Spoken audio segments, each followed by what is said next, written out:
Ladies, gentlemen, and LGBTQRSXFOP, welcome to some very serious news. I'm Gary DeGitis. And I'm Natalia Class.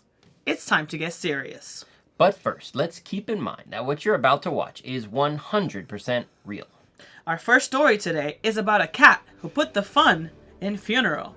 Just ask Ted the cat, who apparently has more lives than all of Natalia's ex-boyfriends combined, but nowhere near as long of a rap sheet. Ted pulled off the ultimate disappearing act by returning home 4 days after being cremated. Ted's owner, Nikki Knight, was on vacation in Turkey when she got the call that her beloved cat Ted had drowned in the neighbor's pond. They had a funeral, cremated him, and 4 days later, boom! Ted waltzes through the cat flap like, "Miss me, motherfuckers?" That's a resurrection even Jesus would be impressed by. Nikki even had to pay $130 for someone else's cat to get the deluxe cremation package.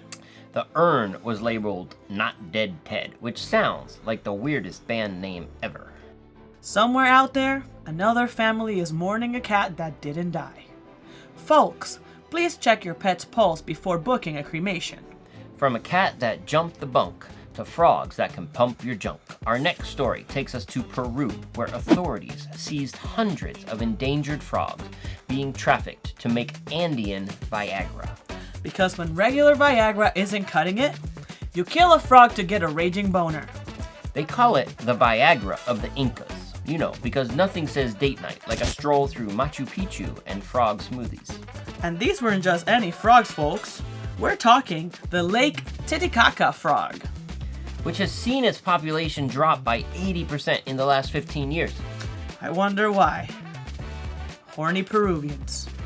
In other news, a case of turd vandalism down in Louisville, Kentucky, where police are hunting for a serial porch pooper.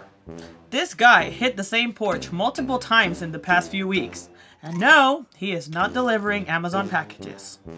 The homeowner says when he first noticed the excrement deposits, he thought it was cat poop. They must have some big-ass cats in Kentucky. But after he checked the Nest camera footage, he realized it wasn't a cat. It was a full-grown man taking a fucking shit on his welcome mat. Police are still on the lookout for the phantom pooper. If you spot him on your porch, you should consider him armed and dangerous.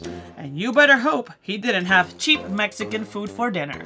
Finally, we bring you the story of a robber turned victim in Florida. Fucking Floridians. Timothy Gunter broke into a home because he heard dogs barking and thought they were communicating with him about his meth. Then the idiot had the audacity to ask the cops to test his meth because the dogs told him it was bad. Clearly, it wasn't bad. I trust your opinion on that one, Gary. When the deputy arrived, Gunter showed him his stash and said, "Hey, can you test this? I think I got ripped off."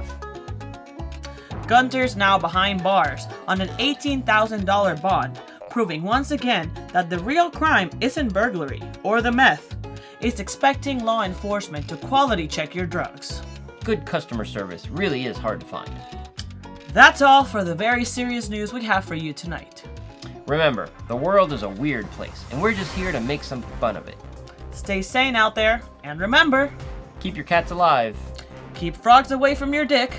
And don't give cops your drugs. Give them to Gary. Good night, everyone.